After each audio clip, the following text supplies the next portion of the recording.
Those who wear a mask of morality are basically trying to control you for their own benefit. They may have some care for you, but their top priority is their own interest. If you fully believe their actions are truly for your benefit, you might end up paying with your entire life. What I am saying is not easy to accept, so please remember to watch until the end to fully grasp this ancient wisdom.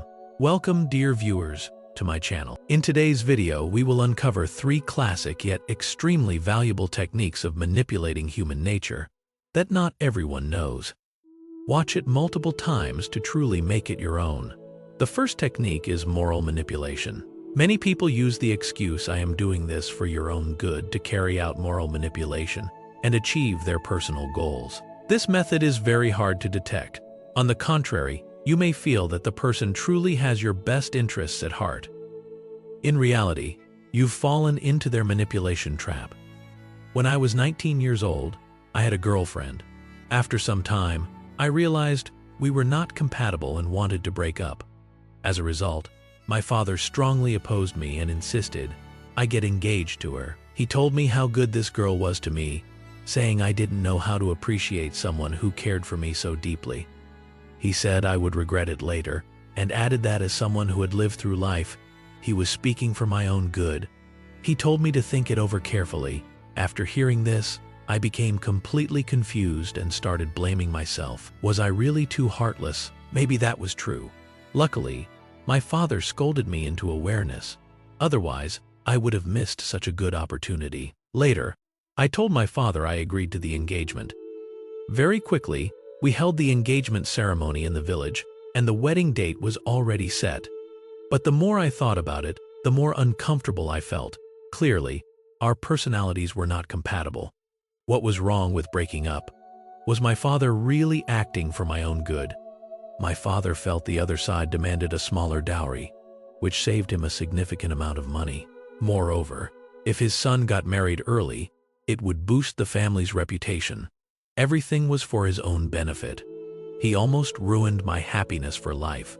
In the end, I calmly insisted on breaking up with her. When my father learned about this, he used a series of morally binding tactics again. But this time, I recognized his trick and firmly insisted on the breakup. Seeing there was no other way, my father finally revealed the truth. He said, "The other family offered such a low dowry, and you still want to break up? Where will you find someone like that again? You won't have to spend a single penny on me." Many parents and relatives are quite skilled at using moral control techniques. They say things like, "You should settle down early instead of being too picky. It'll be hard to find someone later."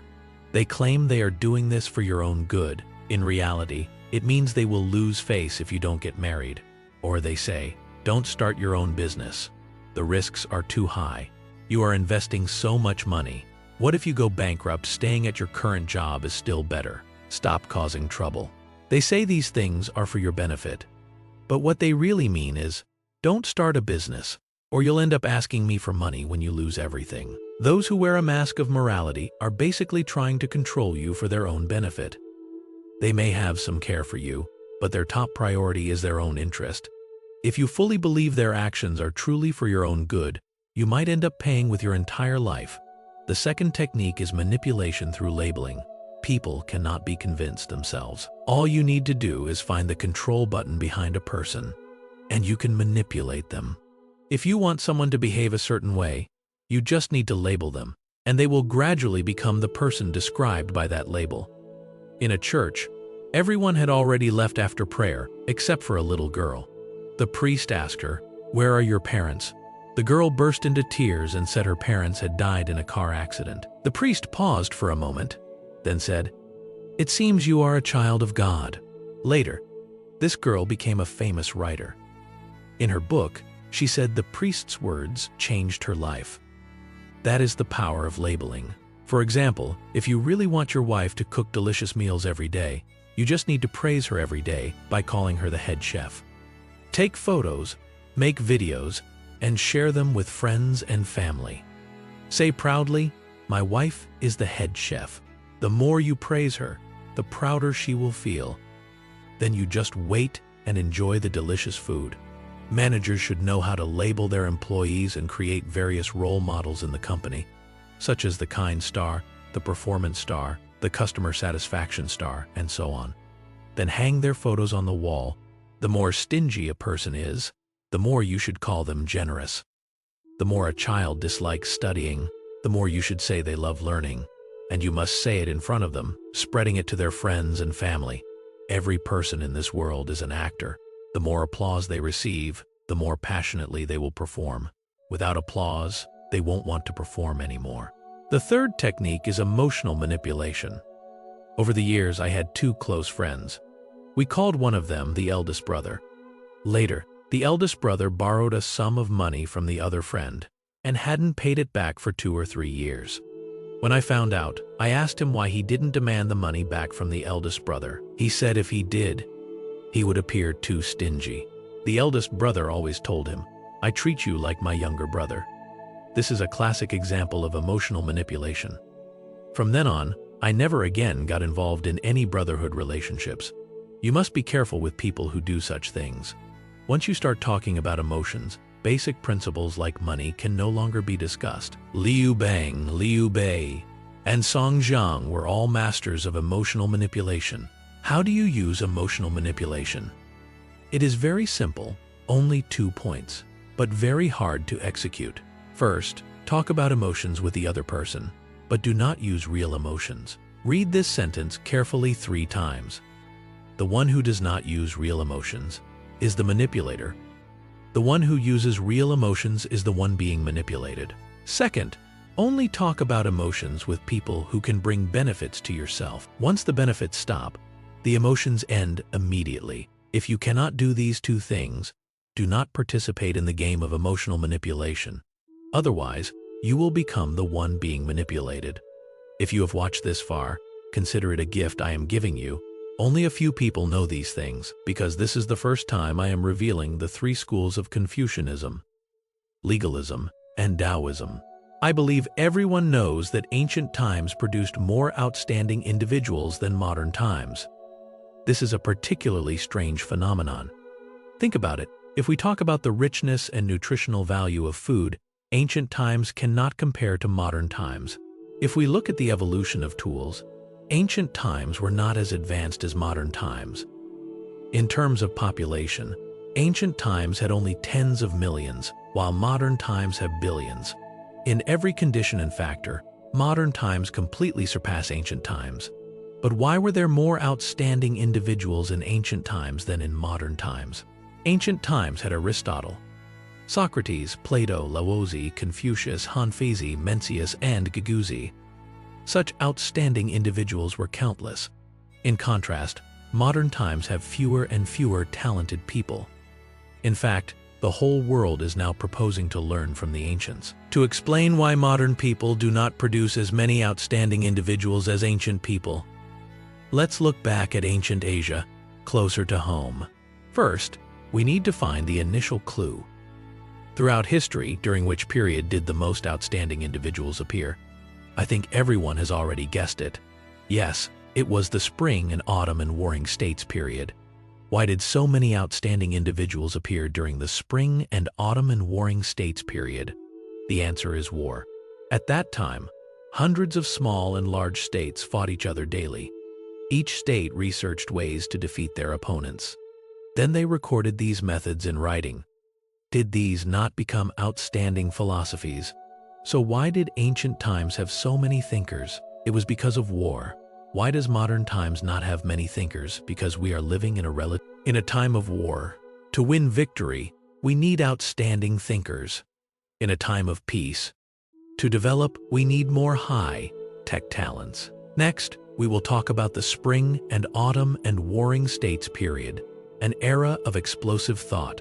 I know not many people can clearly explain Confucianism, legalism, and Taoism. These were the schools that ruled the feudal system for thousands of years. I will explain them in the simplest way possible, ensuring everyone can understand. You might feel there are many schools of thought within these, and you don't know where to start. In reality, it is very simple. These schools can be divided into only 3 major categories. At that time, There were three main philosophical doctrines. These three doctrines had different attitudes toward tradition. The first type supported tradition, believing tradition was so good, it couldn't be described in words. The second type abandoned tradition, believing tradition was truly terrible. The third type had an attitude of not caring. They might ask, "What is tradition? Can you eat it? Does it matter if it is good or bad? What does it have to do with me?" These three different attitudes correspond to Confucianism, legalism, and Taoism. You can view other schools as variations of these three philosophical schools, because attitudes toward tradition only have these three possibilities. We can rephrase these three attitudes more clearly. The first attitude, supporting tradition, is also called, meaning returning to antiquity. They believe the reason humans ruined everything is because they strayed from tradition. The solution today is to quickly return to tradition. This is the attitude of Confucianism. The second attitude is abandoning tradition, also called innovation. Innovation here does not mean happiness, but rather creating a new future. They believe the reason everything was ruined by humans is because people have not yet abandoned those annoying traditions. The current solution is to work hard to create new rules.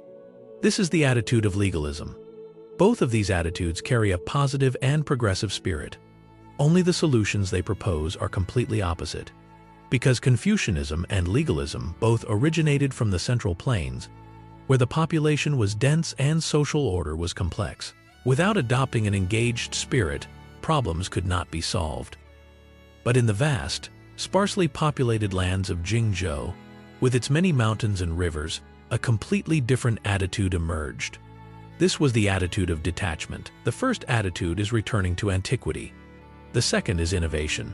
And the third is detachment. Detachment here does not mean ascending to heaven. It means withdrawing from worldly affairs. This is the attitude of Taoism. They believe the reason everything was ruined is because there are too many thoughts about participating in worldly affairs.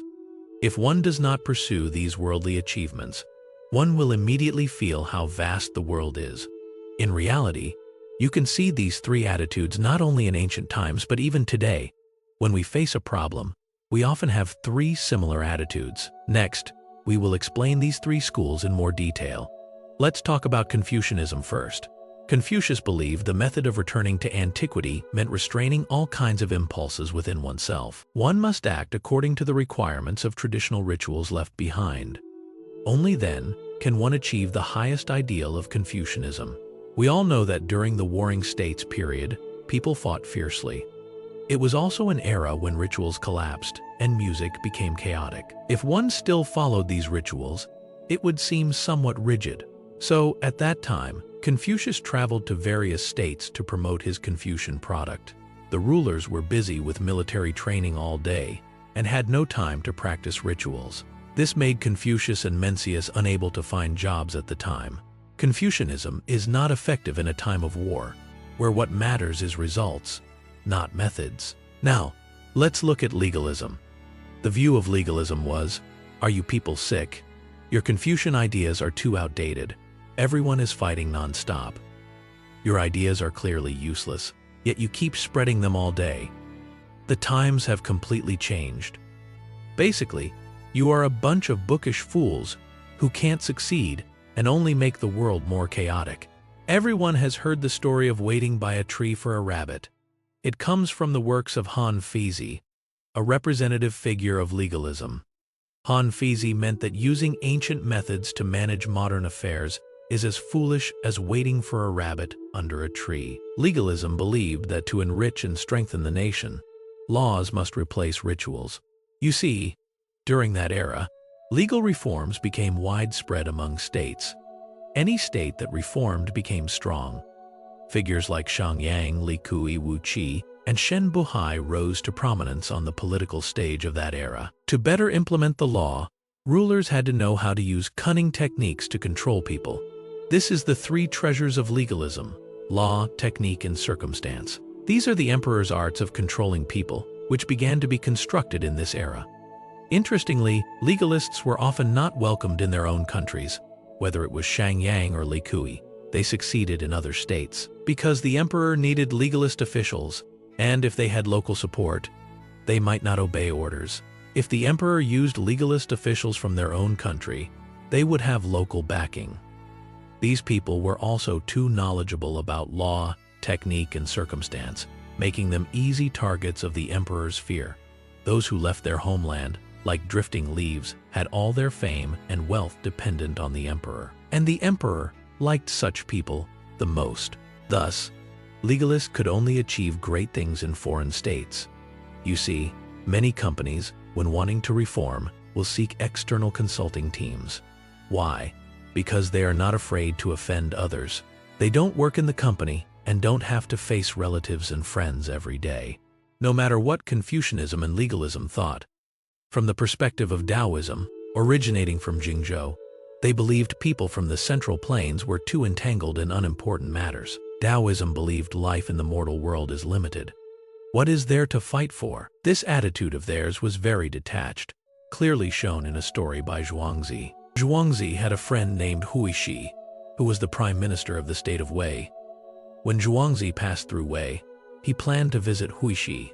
Someone whispered to Huishi that Zhuangzi had come to take his position as prime minister. Upon hearing this, Huishi became very worried and ordered his subordinates to search for Zhuangzi throughout the country for 3 days and nights to drive him away.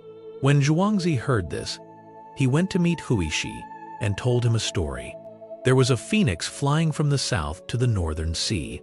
Along the way, unless it was a parasol tree, it would not rest. Unless it was bamboo fruit, it would not eat. Unless it was sweet spring water, it would not drink. As a result, along the way, it met an owl that had just picked up a dead rat. The owl saw the phoenix and wanted to scare it away, fearing the phoenix would steal its dead rat. After finishing the story, Zhuangzi looked at Huishi and said, "Then Zhuangzi left. You must know that Huishi was no ordinary person." The idiom "learned enough to fill 5 carts" was used to describe Huishi. So regarding Taoism, we don't need to say more. This story alone is enough to show the stature and detachment of Taoism. So according to Taoism, how should one handle worldly affairs well? Another representative figure of Taoism, Laozi, would ask you the opposite. What are you doing that is so terrible? It is people like you who always want to do something. You think by blindly doing so, you can make the world better. But in reality, the world is ruined precisely by people like you. Taoism believes the current solution is to let go of the thought of doing something.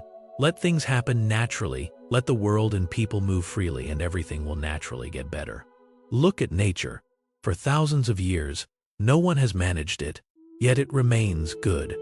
This is the Taoist principle of the Tao follows nature and governing by non-action. The governance of China and neighboring countries for thousands of years was nothing more than being run based on these 3 thoughts: Confucianism, legalism, and Taoism. So how should we apply them in our businesses? First, we need to understand how Confucianism, legalism, and Taoism were applied in historical dynasties. If we can understand how the Chinese Empire used these 3 schools for thousands of years, we can apply them effectively in our businesses.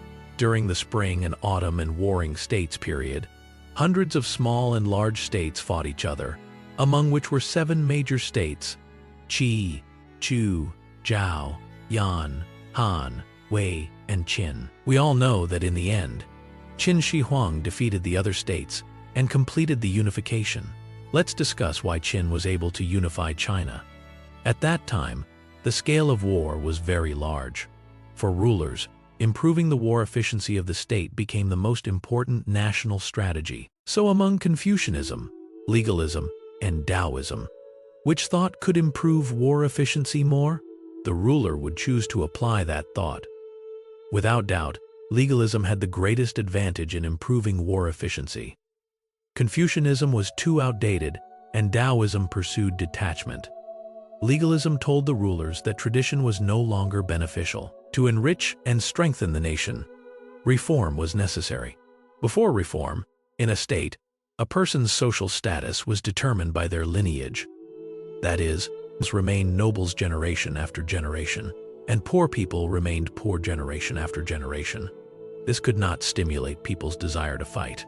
especially the desire of people from lower classes. Therefore, legalism believed this should be changed. Social status should be determined by the number of enemy heads brought back from battle. Lineage standards must step aside. When this mechanism was implemented, it became very effective, stimulating people to eagerly participate in combat. War efficiency improved significantly.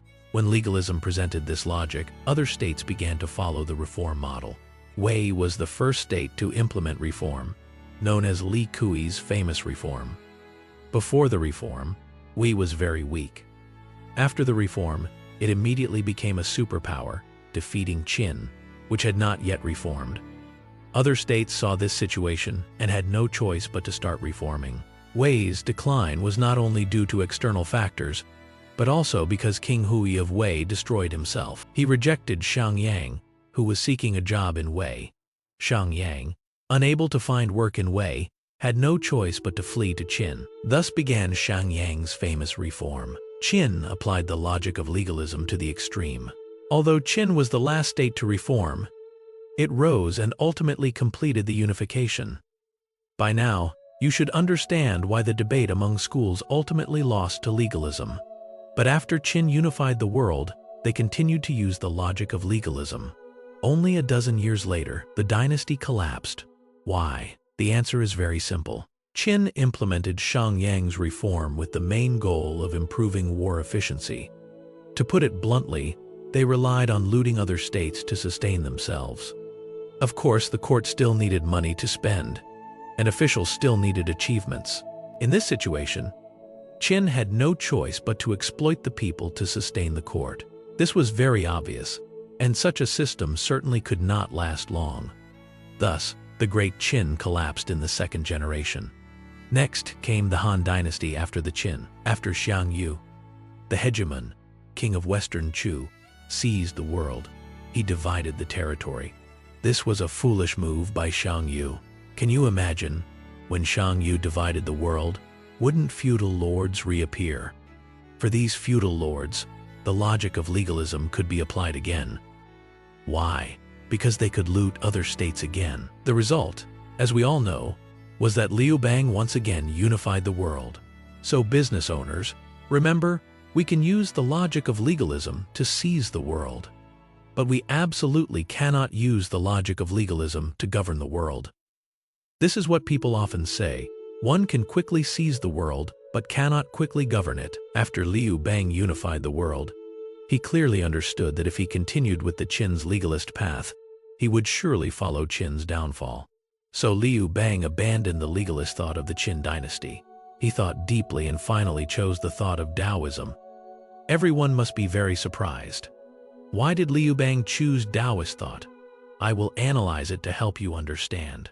Look, Qin Shi Huang unified the world. He was born into nobility, accumulating his ancestors' legacy. When he became emperor, was there anyone in the country who dared to oppose him? So Qin Shi Huang certainly dared to follow the legalist path to fight. Let's look back at Liu Bang. We all know that before Liu Bang rose to power, he was an ordinary citizen. Liu Bang fought with a group of brothers to seize the world. So strictly speaking, Liu Bang and this group of brothers did not have a superior, subordinate relationship but rather a partnership. In front of his brothers, Liu Bang did not have overwhelming power. So we understand that Liu Bang's choice of Taoist non-action was actually a choice out of necessity. After Liu Bang became emperor, he even divided a large portion of the country's territory among these partners. Seeing this, I know everyone must have a question. Xiang Yu divided the feudal lords and was destroyed by Liu Bang. Why did Liu Bang also divide the feudal lords? Yet those lords did not attack him. We need to be clear. Liu Bang's division was only a temporary necessity due to circumstances and the development of many techniques and resources. This allowed Liu Bang to inherit the Qin dynasty's system. For example, Xiang Yang once had a law. If in a family, 2 adult men had not separated households, their family tax would be doubled. There was also a rule that all villages must have mixed surnames. People with the same surname were not allowed to live together. The purpose of these rules was to completely break up society, splitting large clans into small families. Thus, the cost for these kings and lords to organize civilian forces to rebel became very high. This was especially beneficial for the emperor's rule. So the fundamental reason the Han dynasty lasted for hundreds of years was because they inherited many systems of the Qin dynasty. This is called Han inheriting Qin's system. So business owners, when the power of your managers under you grows stronger, you need to disperse the power of those under them, dividing their authority. This is beneficial for your management. So we understand that Liu Bang's choice of non-action was only a choice in front of powerful partners. Indeed, after ascending the throne, Liu Bang spent 8 years gradually eliminating all the feudal kings who could threaten him. When the empire had just ended the war, the people were exhausted and could not bear more hardship. It was a time to recover everything. He chose Taoism's non-action governance to rest with the people. Simply put, everyone is tired. I won't be too strict. You all rest well for a few decades. But even while resting, people still needed to work diligently to develop the economy. Indeed, after a few decades, China entered its first golden age, known as the Wenjing era. People discovered that in special periods, not managing at all became a better management method. When Emperor Wu of Han ascended the throne, the 7th emperor of the Han dynasty, we all know he was a talented and far-sighted emperor in Chinese history. Certainly, Taoism's method of non-action governance did not suit him. So Emperor Wu of Han could only choose between Confucianism and legalism to apply. We all know that the logic of legalism was certainly not feasible, because if he followed legalism, he would face the same fate as the Qin dynasty. So the best choice was Confucianism. Thus began the famous era of Emperor Wu of Han, with the abolition of other schools and the exclusive promotion of Confucianism. From then on, the basic form of governance by Chinese emperors for about 2,000 years was established. This is what we often call Confucianism on the outside, legalism on the inside, or publicly Confucian, secretly legalist. What does this mean? In other words, the state promoted Confucian thought to the people, such as the 3 bonds and 5 constants, benevolence, righteousness, propriety, wisdom, and faith. The purpose was to make people follow these rituals, making imperial management convenient. But in the specific system design, they still followed the logic of legalism. Thus, for the emperor, using legalism to manage people was effective, and using Confucianism to comfort people was justified. They achieved 2 goals at once. Hearing this, business owners should have their answer. To manage a team well, you need to pursue the thought of Confucianism on the outside, legalism on the inside. Outwardly use Confucian thought, but essentially use the mechanism of legalism. When you are in the startup phase, don't think too much. Just use legalist thought. See how the state of Qin rose. Do the same. Just like the saying, it doesn't matter if the cat is white or black, as long as it can catch mice. Let the company survive first. If your company grows larger and larger, you need to use the combination of Confucianism on the outside, legalism on the inside. Think about it. If your company grows large with hundreds or thousands of people, if each person has their own agenda, rebellion is not far off. There is a saying, a soldier who doesn't want to become a general is not a good soldier. But has everyone ever thought, if every soldier wants to become a general, won't the general be afraid? When a company grows large and the system is very complete, what we need most is the team's execution ability. Execution work does not require creativity. For example, work at KFC is highly standardized. The frying time for fries, the frying time for chicken wings, and the oil temperature are all strictly controlled. Using history as a mirror, we can understand rise and fall. From this, we can summarize 3 points to apply to business management. First, in history, the only time Taoist thought was used was during the Wenjing era. So business owners, when running a business, should not think of using Taoist thought. It can make employees obedient, convenient for management. The final conclusion is that only Confucianism on the outside, legalism on the inside, can truly make a business strong and grow large. Business owners should know that Taoist thought has only been used in history during the Wenjing era of rest and recovery. Therefore, when running a business, do not think about applying Taoist principles. Taoism works only in times of exhaustion after war, when people need peace. In normal business operations, non-action and detachment will lead to stagnation, not progress. Second, Confucian thought is extremely important for a company's cohesion. It creates a sense of order, discipline, and loyalty among employees. When people follow rituals, traditions, and moral codes, management becomes easier. You can view Confucianism as your company's corporate culture, the shared values that bind everyone together. This culture makes employees obedient, respectful, and predictable. It reduces internal conflict and strengthens unity. Without such a foundation, a large organization will quickly fall into chaos as everyone pursues their own agenda. That is why Confucianism is essential for stability in any growing business. Third, legalist thought determines a company's growth and survival. In the business world, there are always competitors, enemies, and threats outside. To survive and win, you must be decisive, results-driven, and strictly enforce rules. Legalism provides the structure, accountability, and performance focus needed to outperform others. You must set clear laws, measure performance, reward success, and punish failure. Do not rely on goodwill or emotions. Use systems and consequences to drive behavior. This is how you maintain discipline and achieve results, even when motivation fades. Legalism is the engine of execution and progress. In summary, the final conclusion is this: only the combination of Confucianism on the outside, legalism on the inside can truly make a business strong and allow it to grow large. Outwardly, promote harmony, loyalty, and shared values. Internally, enforce strict systems, accountability, and performance standards. Do not fall into the trap of moral manipulation. Do not let emotions override principles. And do not wait passively for success. Understand the three ancient schools not as philosophy, but as practical tools for leadership and control. Use labeling to shape behavior.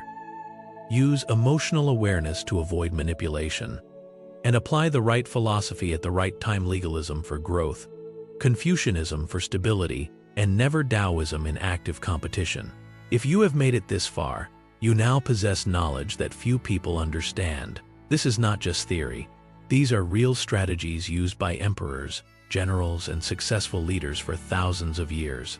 My channel exists to pass on this kind of timeless wisdom.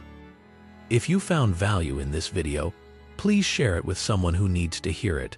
Knowledge is only powerful when it is spread. Remember, those who wear a mask of morality are often trying to control you. Those who speak only of emotion may be manipulating you, and those who avoid rules may be hiding weakness. Stay aware. By understanding these three techniques: moral manipulation, labeling, and emotional control, you gain the power to see through deception and lead with clarity.